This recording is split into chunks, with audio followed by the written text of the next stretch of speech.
Okay, so first of all, I just want to say thank you to everyone who has read so far. It's beautiful and inspiring to hear other poets and ones I haven't heard before, and especially from around the world. So thank you. And I am actually broadcasting here from Boulder, Colorado, and I wanted to just honor the original people of this land, which is a tradition that more and more Americans are adopting. So the Apache, the Arapaho, the Cheyenne, the Lakota, the Pueblo, Shoshone, and the Ute are all people who were originally on this land where I am now. And I also just want to say thank you to friends who joined and are listening in from Europe and different parts of the US. I love this topic of identity. I think it's such an important one. And when David invited me to choose a topic for today, I really didn't know what I wanted to do. And he made a few suggestions, and this was one of them. And when he suggested it, I realized that's pretty much all that I write about, is exploring identity and trying to dismantle identities within myself, and trying to, find common ground with the rest of not only humanity, but this ecosystem that we are part of. And so thank you, David, for having me and for that very strong suggestion. I would like to open with a poem that is, so what I do is I write poetry that I turn into theater. And so it's often performed as monologues and dialogues. And so this piece that I'd like to share first is a piece that I'd like to dedicate to the Afghani women who, as we know, are in one of the most difficult crises that we have on the planet right now. And much of their struggle has been eclipsed by the crises in the Ukraine. And, it's easy for us with our limited capacity to focus on one part of the planet or one community of people and sort of lose track of the suffering of many other communities that are struggling right now. So I want to dedicate this to the Afghani women. This is a piece that I've just been filming this past month in both New York City and Colorado, as the first episode of a web series proof of concept. So imagine a poetic web series about women globally. And I want to give a nod to Susan Ward, who's here, and she is one of the actors that we recently filmed for this piece. So thanks for being here, Susan. Okay, now I'm going to read.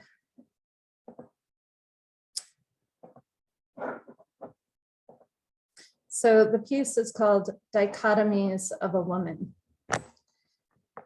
I've been a trophy and I've felt like trash.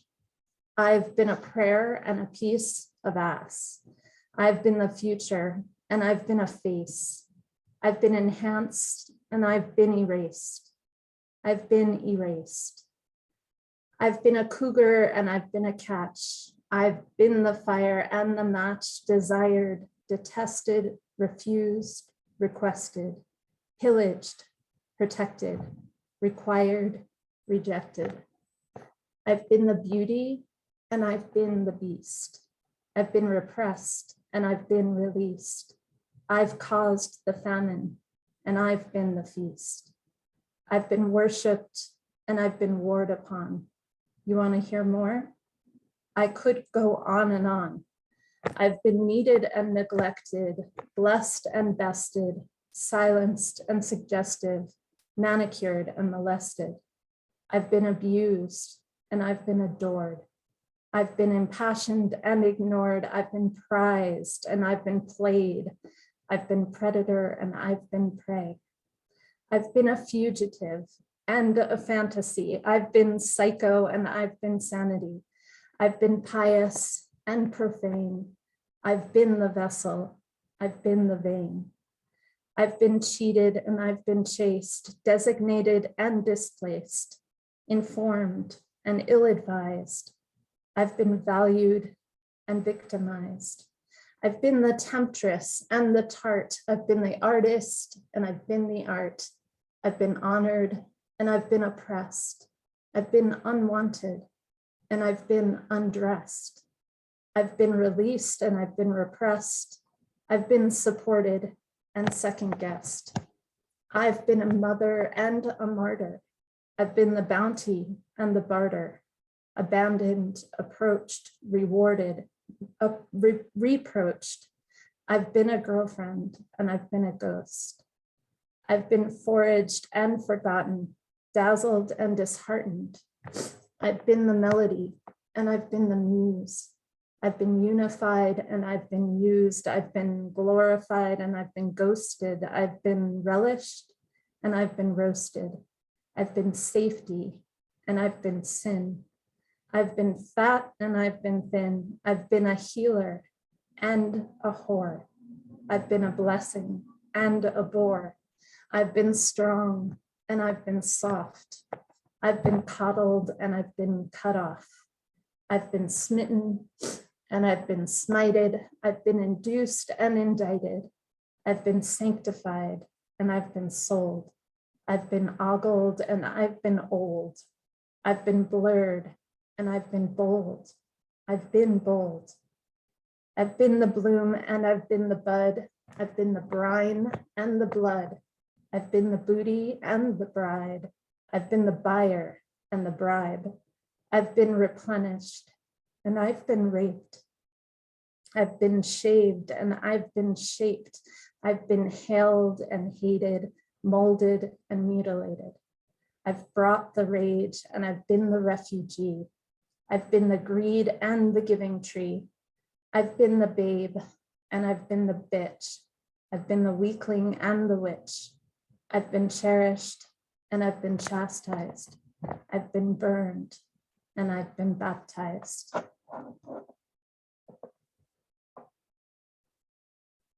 So just pause there for a quick second. Thank you for listening. And now I would like to segue to a piece that kind of takes us through a different journey of identity.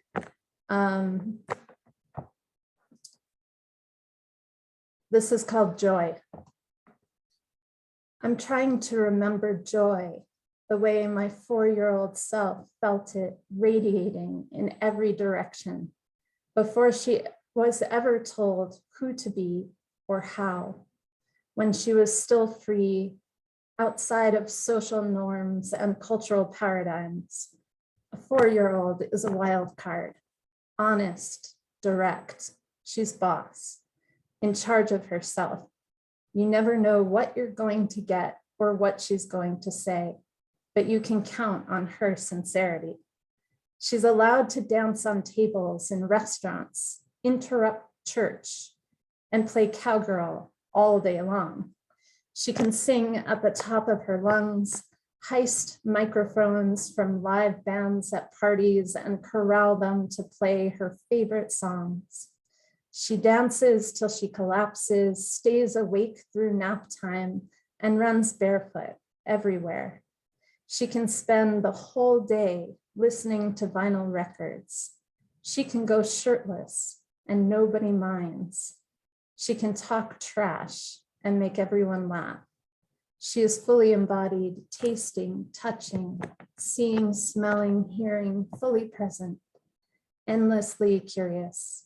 She is joy in action, carefree, intense, uninhibited, feeling every feeling, full of wonder. She is who I want to be when I grow up, that curly-haired, wild-eyed child who goes to sleep at night with a prayer of love in her heart and sleeps soundly, who keeps pet rocks and sings to squirrels, who holds strangers' hands and looks straight into their eyes, who is wise beyond her years and full of possibilities, who doesn't yet know how to dumb things down, how to play it small, how to shrink or apologize or go invisible, who doesn't yet know how to straighten her curls, scrutinize every inch of her body for flaws and correction, who doesn't yet know what it is to be tamed. She is still here, somewhere, deep inside, vibrant, alive.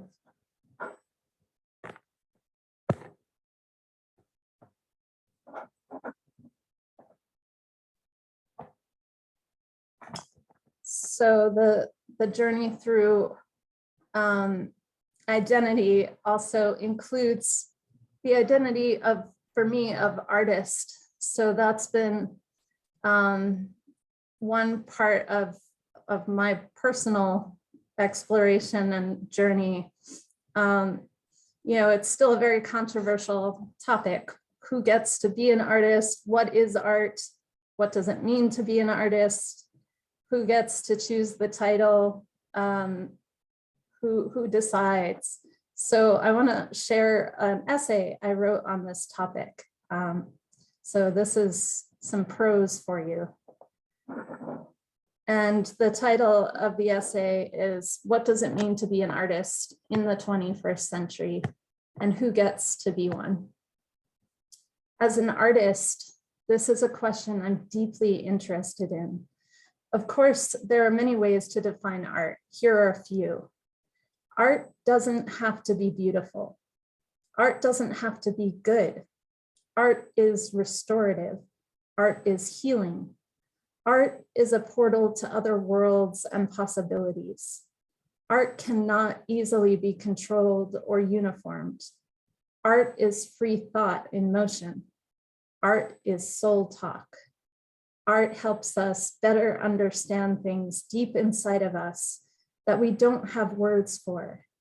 Art helps us remember things we forgot we already know. Art brings us back to our senses and the sensual. Art helps us integrate ourselves. Art restores our humanity and the meaning to our lives. Art soothes our nervous system. Art stimulates new thoughts and ideas. Art transforms time.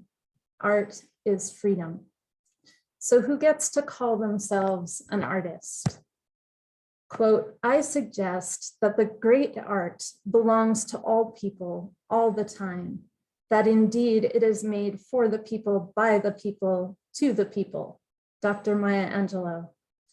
When I decided to claim the title artist, it was not without some paralyzing fear and trepidation. In fact, it may have been the bravest thing I've ever done. I avoided the title for a good 19 years. I was always working in the arena of the arts, but I was an arts educator or an artistic director and so on. I wouldn't touch the title artist all by itself with a 10-foot pole. Too risky, too scary. That title wasn't for me. It was for famous people. Then one day, I was sitting across from a friend in a coffee shop. I had unexpectedly quit a lucrative 6-figure job in the corporate sphere 2 weeks prior, suddenly free of all commitments and responsibilities, with some savings in the bank. I had the jittery feeling that the world was my oyster. I was contemplating what career choice to make next, and all possibilities seemed open, though no path felt clear. Should I join a new startup, return to teaching, accept a recent offer as director for a nonprofit, I had some options on the table. I shared all of this over coffee with my friend, an accomplished opera singer, painter, and art historian. He looked at me quietly. He examined me inquisitively. I waited for him to say something polite and supportive, like, wow, that sounds like a lot of good options. That's going to be a tough decision. But he didn't. There was a long pause. Then he nodded wisely, taking me in. He looked into my eyes. So what's the most honest decision you can make? He said, unflinchingly. Now it was my turn to pause. In fact, I think I may have blenched. My heartbeat quickened slightly. This was not the question I was expecting. The most honest decision I can make, I thought. It was none of these things. This was a point of no return. Quote, all great artists draw from the same resource, the human heart, which tells us that we are all more alike than we are unalike. Dr. Maya Angelou. I knew the answer to my friend's question as soon as he had asked it. It terrified me. It was the one thing I had not even considered an option. It was the one thing I was trying to ignore. This was a moment of truth and deep knowing bubbling up and catching me completely off guard. The kind of knowing that no one else can define or validate for you. You just know you know. The kind of knowing that is between you and your heart and your soul. I looked at him nervously. The most honest decision I can make is the one thing I haven't put on the table because it's too scary, I said. I want to be an artist and I want to live abroad. I said it out loud. It was abstract. It was radical. I had no idea exactly what it meant or what it looked like. I only knew with every fiber of my being that it was the most honest decision. And there it was now, hovering between him and me and the coffee steam. I knew that whatever I did next would define me. If I didn't claim this dream in this moment of my life when a door was swinging wide open and I was free of obligations, then when would I ever? And if I didn't choose the most honest decision, what would that say about me? I could feel the burden of what ifs creeping in and anchoring my heart should I choose one of the safer career options. I had already carried what ifs around for years while hiding behind other professional titles that were safer and more socially acceptable. If nothing else, I wanted to be more honest with myself. I wanted to live with as little regret as possible. I might fail miserably, but at least I would know I had honored my heart and tried. Quote, creativity takes courage, Henry Matisse. 1 month later, I moved to Paris and began calling myself an artist. Then doubts began creeping in. How dare I? Who was I to be an artist? What did I have to show for it? Choosing the title artist required that I grapple with these difficult questions on a daily basis. Self-deprecation, particularly around our own creative impulses, is so well instilled in us from an early age. Choosing artist is taboo. It means you are counterculture whether you like it or not. It means finding yourself and redefining yourself at the same time. An artist must cultivate a unique relationship with fear. The best-selling author Elizabeth Gilbert explains in her book, Big Magic, Creative Living Beyond Fear, quote, your fear will always be triggered by your creativity because creativity asks you to enter into realms of uncertain outcome, and fear hates uncertain outcome. Self-doubt can be paralyzing, and it often is. The life of an artist means navigating and managing perpetual anxiety and uncertainty every single living day.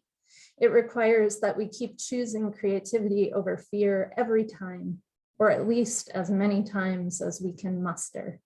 Maybe the only prerequisite to being an artist then is to be willing to live precariously in exchange for freedom, to be willing to march to the rhythm of our own drum, to be willing to wake up every day and face the unknown, naked and alone, and maybe it's worth it. Quote, an artist feels vulnerable to begin with, and yet the only answer is to recklessly discard more armor, Eric Meisel. It is not an accident that the arts have been and continue to be economically marginalized and undervalued in public education with the backdrop of American capitalism. Artists are difficult to control. They have their own ideas. Think of how many musicians, writers, and painters have been hated and hunted by governments. Artists threaten the status quo. They play by different rules. Art requires vulnerability.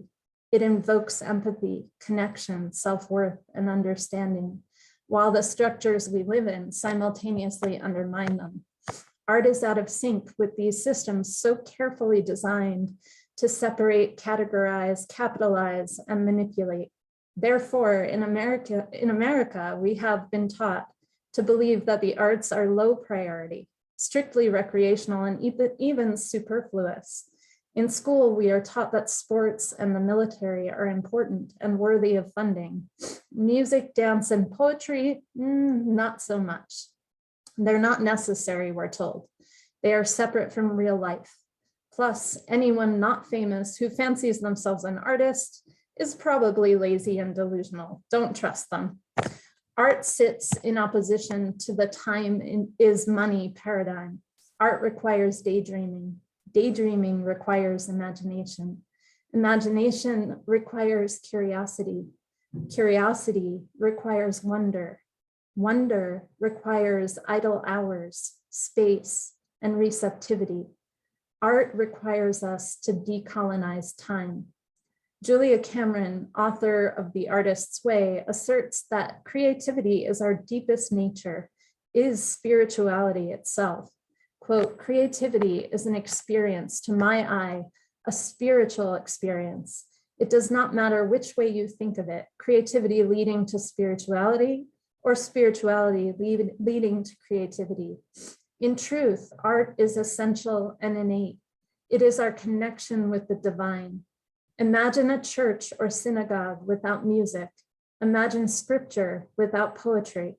The human being needs creative expression as much as it needs purpose, so much so that even something as utilitarian as food, literal fuel for the body, we turn into art.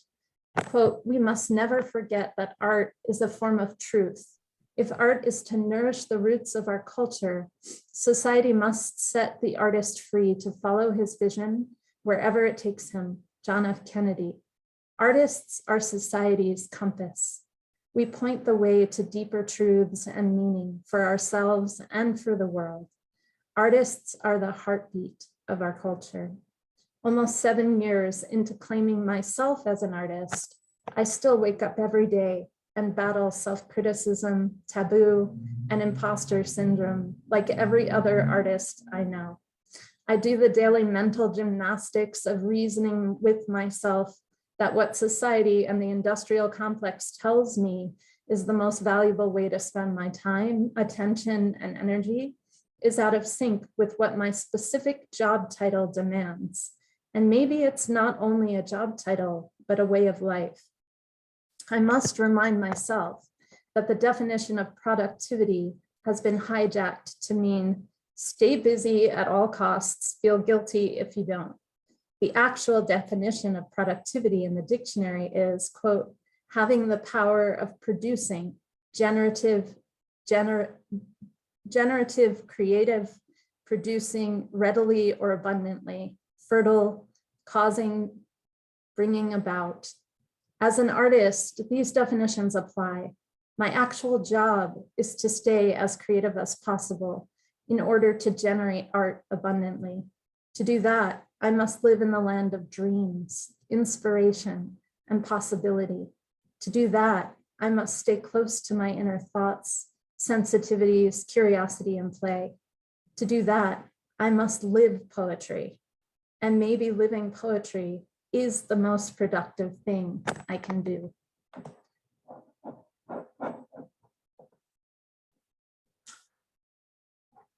So How's everybody doing out there? Okay, so I'll just end with a couple of poems then. Let's see here. Everybody's so quiet. So I wanted to share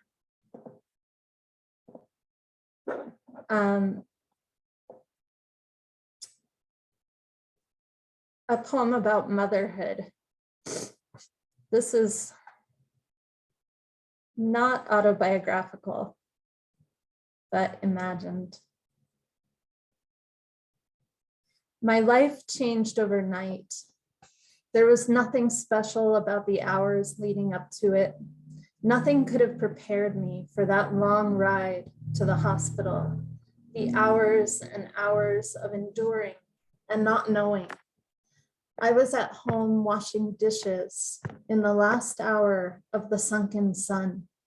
Suddenly water flowed, not only over my hands, but beneath me, leaking down my thighs in seeping streams.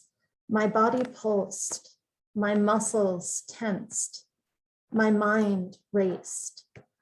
The soft stillness of expecting you gave way to gravity, like tectonic plates shifting, divergent, then convergent, eventually transforming us both into new versions of ourselves.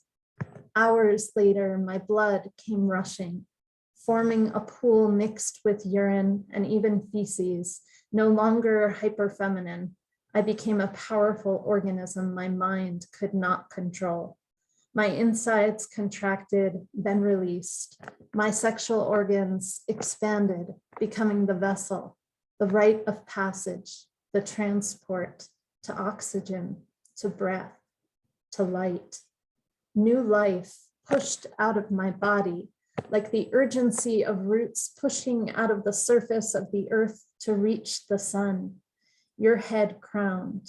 You were magma, moving from deep within my mantle, volcanically erupting through my pelvic floor, a terrifying and magnificent force that both invaded and enveloped me, that overtook me. Unfathomable pressure like none I had felt before, a timelessness that made me, for an instant, lose all consciousness. Nurses wiped my forehead, reminding me to breathe. Then your cry, reaching my ear like a song I had always known. Your warm, wet body, still covered in my vital fluids, placed helpless, grounded onto my heaving beach belly like a shipwrecked sailor. My body was your island to nourish you, cradle you, carry you. The placenta, your former lifeline, purple, pulsing and aquatic, followed silently, slipping out into the air like a mysterious veined sea creature, the ceremonial sacrifice. When I held you in my arms, I gained a part of me I never knew I had been missing. Energy surged around us, two orbiting electrons creating a magnetic field. Your tiny hands clutched against my ribcage with the will to survive in this alien land, longing perhaps to return to the reassuring darkness of my womb at this point of no return. When I looked into your eyes, I saw a truth I didn't know was possible. I marveled at this journey we were beginning together and wondered what you would have to say once you had the words. Now emerged from my body's center, you became the center of my everything. And in that oneness, I found and lost myself.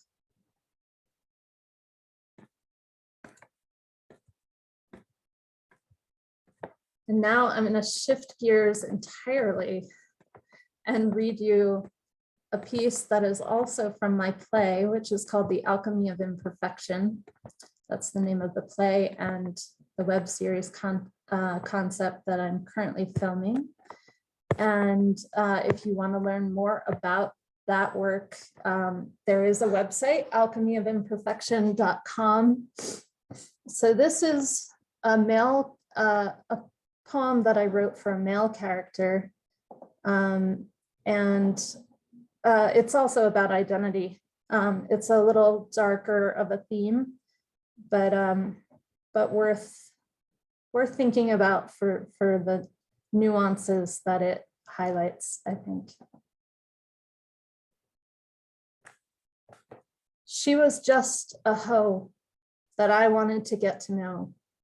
As a man, you gotta have a plan, be assertive, be masculine, get the pussy, get busy, you know, like a bro. Saturday afternoons watching cartoons in her room, she told me her secrets, revealed her uniqueness. She had dreams for her future and I got her humor. We talked about all kinds of stuff, a diamond in the rough. I told her she was worth something. She told me I was tripping. Hours felt like minutes when we were kicking it, feeling a connection like family affection. She was just a hoe that I wanted to get to know. But the bro code said, you gotta take her to bed. Otherwise, what's the fuss in gaining her trust? Didn't matter that I was gay.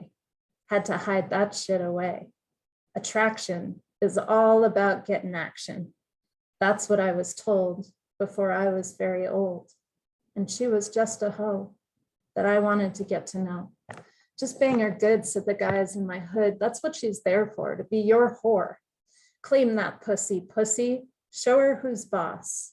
At 14, I was terrified of getting caught empty-handed and being branded a virgin, a queer, the most dangerous words to hear. I couldn't steer clear of this fear, and I had her near, this hoe who I loved like a sister. I knew I wasn't her mister, but I gave in to the din and committed the sin. It was all for display at the end of the day. We were sitting on my couch when my hand went south. She was younger than me at just 13.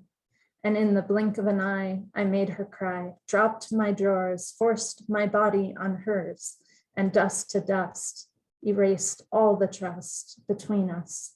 Wasn't even lust, only self-disgust that owned me, that drove me, that moved my loins to penetrate her groin. Felt my being go numb, couldn't even come. Left her sore on the floor, bleeding and silent. Neither of us knew I could be this violent. Fled the scene like a bad dream, her delayed, panicked scream, a looping meme in my memory. Stole her dignity, her virginity, to claim my masculinity.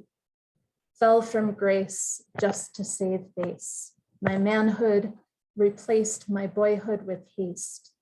A part of me died that moment, she cried. In an instant, swapped my identity from her friend to her enemy. My world crumbled in slow-mo, all to escape the word homo, and to be known around town as a bro who goes down. But the cost was insane. An ocean of self-hatred and shame that I will take to my grave. And she was just a hoe that I once wanted to get to know.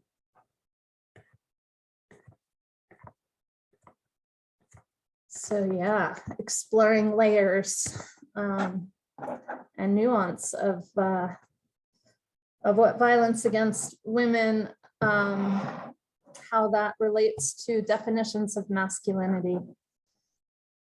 And I'll end with this piece, kind of to circle back around to honoring the indigenous nations of Colorado, where I'm broadcasting from.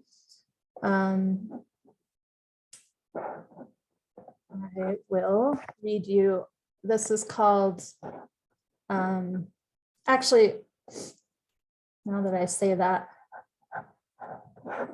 I might change my mind here.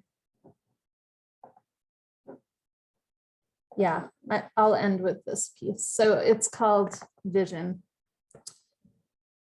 Picture this, a world that has no word for dominance, no concept of hierarchy, a language that doesn't have words meant to hurt, a society that's never known violence against women or children, where women have sovereignty over their own bodies, where men know how to nurture, where every child is wanted, where ancestors are honored, where the older women become the more valuable they are, where people listen deeply, where circles are sacred, where animals, plants, and insects are relatives, where people laugh and dance and sing every day, where everyone's time is their own, where togetherness is a given, where fresh air, fresh water, and fresh food is abundant, where everything in nature has a spirit, where to be wild is to be free, where the Great Spirit and Mother Earth are one. This is the land, this is where we come from, the Lakota, the Bushmen, the Aboriginal Australians, the Kogi, the Hopi, the Haudenosaunee. This is what we humans know, deep in our bones. Can you hear the drumbeat in your ardent heart? Thank you everyone for listening.